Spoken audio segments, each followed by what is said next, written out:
আচ্ছা দাদা, তুমি তো দীর্ঘদিন ধরে কলকাতা যাত্রা অভিনয় করছো। যারা নাটক দেখে তাদের সঙ্গে তোমার কোনো পরিচয় আছে? পরিচয় কি বলছিস বাবু? আমি সব বেটার হাড়ির খবর জানি। শুধু পালাকার নয়, আরে শুধু পালাকার নয় রে, শুধু পালাকার নয়, বড় বড় শিল্পীর নারী নক্ষত্র সবাই জানে। আচ্ছা আবুল, আচ্ছা ওই যে নাট্যকার বলছেন যে নন্দবাবু দুজনেই ফুটে গেছে। দুজনে তো আউট মার্কেট, মানে ফুটে গেছে। বজেনবাবু মারা গেছে। হ্যাঁ কবে? আচ্ছা বালাদা, স্বপন কুমারের সঙ্গে তোমার পরিচয় আছে নাকি? স্বপন কুমারের সঙ্গে তোমার পরিচয় আছে? পরিচয় কি আসবে? আরে ওপর দেখলি আমাকে বুকে জড়িয়ে হাবি গায়। তাই নাকি হাবু? তাই নাকি? হ্যাঁ বলে জিনিয়াস। তোমার চেহারাটা যদি আরেকটু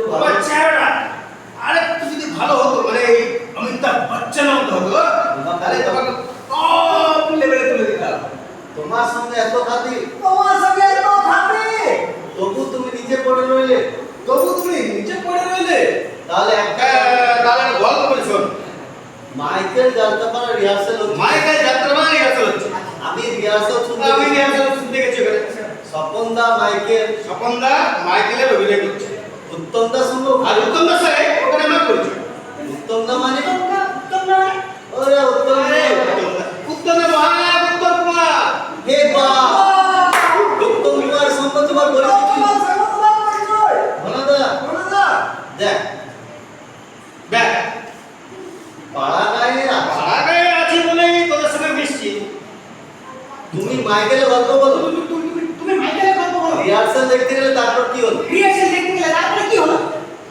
দৃশ্যটা হচ্ছে মায়ের মৃত্যু সংবাদ শুনে কান্নায় ভেঙে পড়েছে মাইকেল। কিছুতে স্বপনদা দৃশ্যটা করতে পারছেন না। তারপর সবাই মিলে পটলের আছে, সবাই মিলে তারপর রেগে মিলে উত্তমদা চলে গেলেন। ব্যাস সবাই হতভম্ব। স্বপনদা মাথা নিচু করে বসে পড়লেন। কেন শিবু? আমি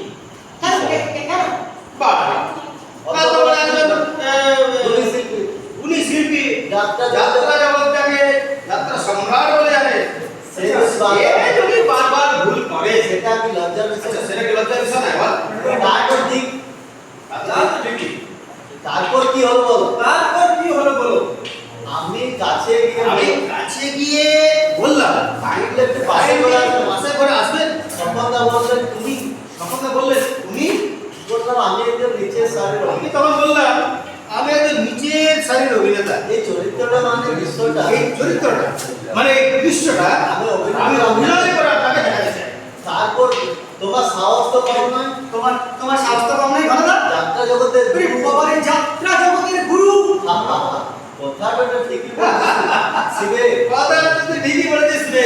তবে আমি তো তির্যক দৃষ্টি দিয়ে দেখছিলাম উত্তম কুমার কিভাবে অভিনয় করে দেখা যায়। সেই বিশ্বাসেই আমি উনি এলেন পাশের ঘরে। হ্যাঁ, আমি তখন অভিনয় করে দেখিয়ে দিলাম। মায়ের মৃত্যুর খবর পেয়ে আপনি হাওয়া করে কাঁদছেন কেন? রুদ্ধ করুণ হবে। শরীর দিয়ে অভিনয় করে দেখাতে হবে। ভাবে বুঝিয়ে দিতে হবে। আপনার জীবন সুন্দর বাহ। তারপর সঙ্গে আমার দিকে নির্দেশ মতো করে দেখালেন। পরের দিন উত্তমদার সামনে অভিনয় করে দেখালেন।